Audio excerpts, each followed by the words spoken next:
Tata take, इसके भी quarter results आए थे, रिजल्ट्स के बाद में अच्छा मूव इसमें भी देखने को मिला हमें। सर क्या इसमें अभी भी जो है थोड़ा सा रिस्क बना हुआ है? 632 के लेवल पर ट्रेड हो रहा है, काफी ज्यादा अंडर परफॉर्मिंग ये भी रहा है जी। देखिए बिल्कुल, और आप देखिए नंबर्स भी कहीं ना कहीं बहुत टाइम से लिस्टिंग के बाद, दो it's not very old listing but बहुत रिसेंट भी नहीं है, टाइम हो गया है इसकी लिस्टिंग को, और नंबर्स फेवरेबल नहीं आए थे। इस केस में क्या होता है उर्वशी जी, हम ये देखते हैं या तो ये टेक्निकल केस पे एक ट्रेंड चेंज करता हुआ दिखाए, या फिर क्वार्टर ऑन क्वार्टर बेसिस पे हम एक सस्टेन नंबर देखें, because this is just one of the numbers that we have seen. इसके पहले क्वार्टरली नंबर्स पेनफुल ही रहे थे, तो अब एक क्वार्टर का इंतजार या तो ये हो सकता है या हो सकता है टेक्निकल ब्रेकआउट जो कि निकल के आ रहा है 648 लेवल, 646 का इसका 200 डे मूविंग एवरेज है।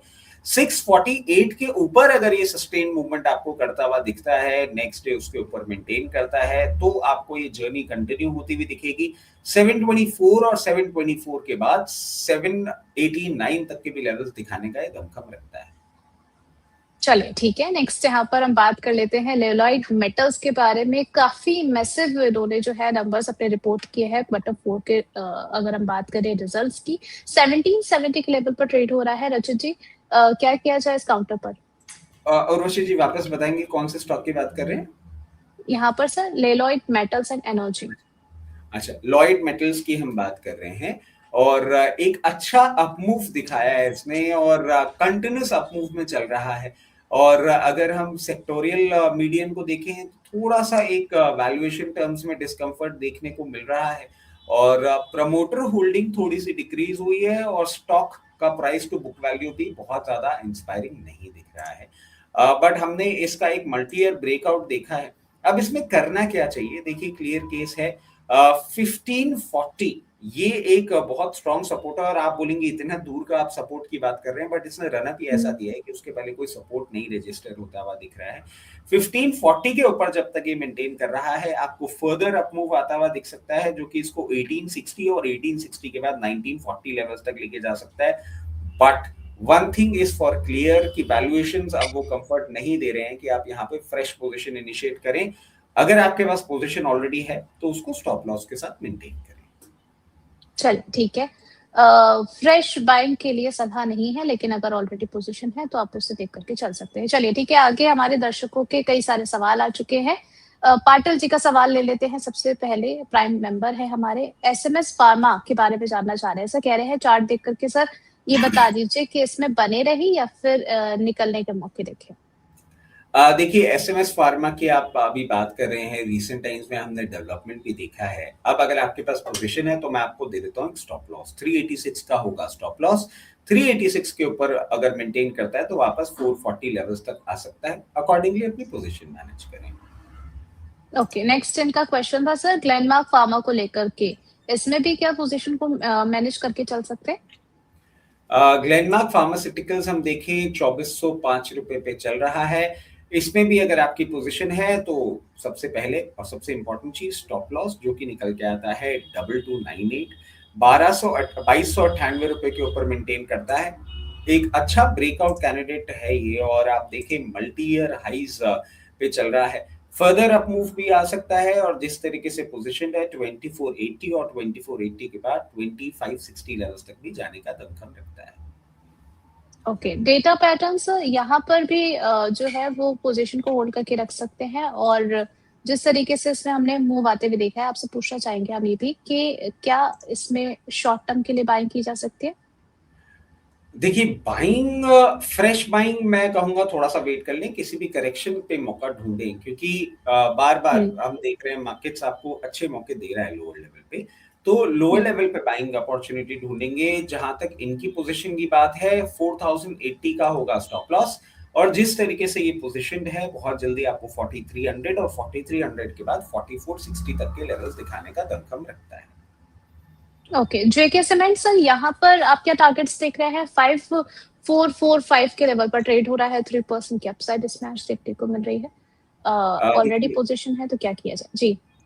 बिल्कुल, एक अंडर परफॉर्मेंस अभी चल रहा है। सेलेक्टिव सीमेंट स्पेस आप देखें सही परफॉर्म कर रहा है, JK cement is not one of them, but क्या ये परफॉर्म नहीं करेगा? बिल्कुल करेगा, और मैं समझता हूं आपको थोड़ा सा वेट करना पड़ेगा। अभी जिस तरीके से पोजीशन है, 200 रुपए का अप मूव तो दिखा सकता है 5480 के ऊपर सस्टेन करने के बाद।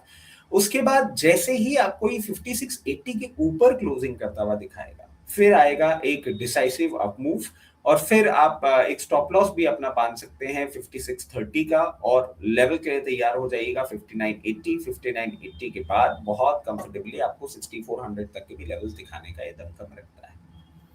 ओके, नेक्स्ट यहाँ पर क्वेश्चन आया सर, रिलायंस को लेकर ही है। कह रहे हैं कि 1393 पर इन्होंने बाय किया हुआ है, तो आगे क्या करना चाहिए, प्रॉफिट बुकिंग कहाँ तक आ सकती है? देखिए, मैं जब ऐसे सवाल होते हैं और जब ऐसे काउंटर की बात होती है, तो एक ही रिक्वेस्ट करूंगा कि आप थोड़ा सा हमें ये आइडिया दे दिया करें कि आपने इसको एज अ ट्रेडिंग बेट लिया था या लॉन्ग टर्म इन्वेस्टमेंट है। अगर लॉन्ग टर्म इन्वेस्टमेंट है तो आपको बिल्कुल भी नहीं सोचना है, कुछ भी नहीं करना है, आराम से अपनी पोजीशन बना के रखें। अगर आपने इसको एज अ ट्रेडिंग बेट लिया है तो मैं आपको एक चीज बता देता हूँ, 1489 इज द पॉइंट जहां पे इसमें आपको सप्लाई विटनेस होती हुई देखने को मिल सकती है। 1489 के पहले, 1489 के नीचे रहते हुए 1476, 1480, 180, कोई भी लेवल 1489 के नीचे जब तक ये मेंटेन कर रहा है, एक बार अपनी पोजीशन बुक कर लें, क्योंकि अगर वहां सप्लाई इंटेंसिफाई होती हुई दिखती है, सेलिंग प्रेशर आता हुआ दिखता है, तो फिर आपको एक करेक्शन भी आता हुआ दिख सकता है, जो कि यहाँ से अराउंड 100 रुपीज का डाउन साइड 1360 तक जाता हुआ आपको दिख सकता है। चलिए ठीक है, महेंद्र जी का क्वेश्चन है सर, कह रहे हैं कि मेरे पास लक्ष्मी इंडिया के शेयर से 126 के भाव पर, अब क्या करना चाहिए, यहाँ से निकल जाए या फिर बने रहे? लक्ष्मी इंडिया फाइनेंस की बात कर रहे हैं ये, और एनबीएफसी है 128 लेवल्स, एक मोमेंटम इसने रजिस्टर किया हुआ है। मैं इनको एक ही चीज सजेस्ट करूंगा कि इसमें भी आप एक स्टॉप लॉस बांधे, यहाँ से 10 रुपए नीचे, 118 के नीचे क्लोजिंग और सस्टेन मूवमेंट आपको निकल जाना होगा। जब तक सॉरी ये अपसाइड के मूवमेंट में है, आप 136 और 136 के बाद 148 लेवल्स के लिए भी वेट कर सकते हैं। चलिए ठीक है, नेक्स्ट यहाँ पर फ्रैक्टल को लेकर के सवाल आया है, इन्होंने बाय किया है 920 पर, हाल ही में लिस्ट हुआ है सर, ये 1018 पर ट्रेड हो रहा है, 4.31% की अपसाइड है, क्या किया जाए यहाँ पर? देखिए, 1014 लेवल्स पे चल रहा है, we don't have much of data points to read, तो हम कुछ कुछ अगर फंडामेंटल्स की बात कर लें तो रिटर्न ऑन इक्विटी नेगेटिव रहा है, पूरा सेक्टर का मीडियन 21 का है, ये 83।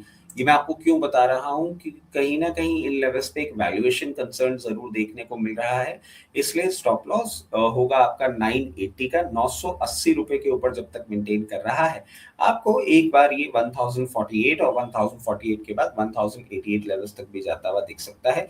एक अप मूव में है, वॉल्यूम का सपोर्ट है, जब तक चल रहा है, बोलते हैं ना चलती हुई ट्रेन में चढ़े और चलती हुई में उतर जाएं, ज्यादा इंतजार न करें।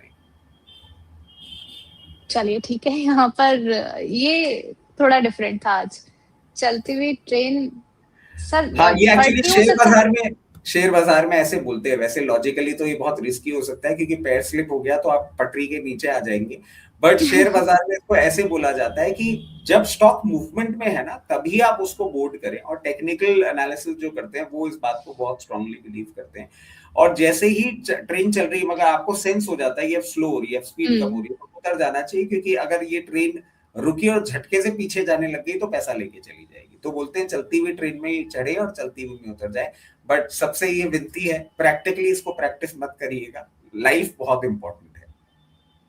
चलिए ठीक है, नेक्स्ट यहाँ पर सीमा जी का क्वेश्चन आया है हुडको को लेकर के, सर फ्रेश बाय यहाँ पर किया जा सकता है?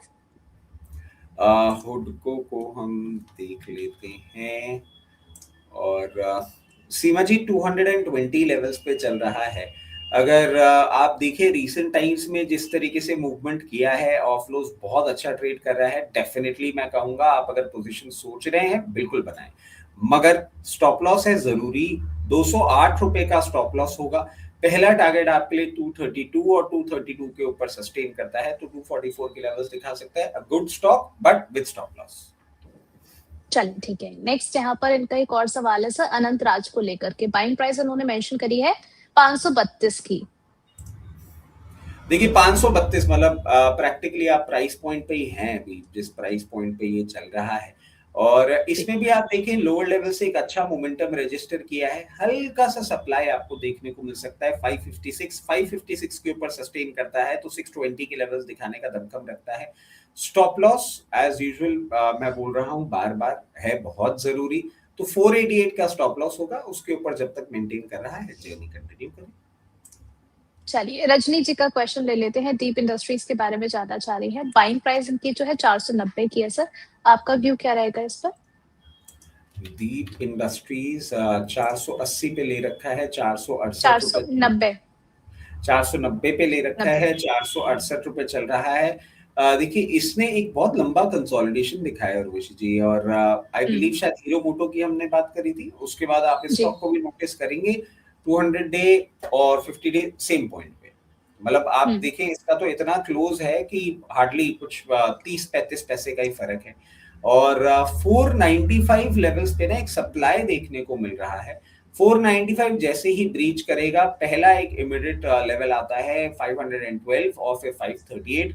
स्टॉप लॉस बांध के रखिएगा 436 रुपए का, उसके ऊपर जब तक मेंटेन कर रहा है आपको ये दो लेवल्स देखने को मिल सकते हैं।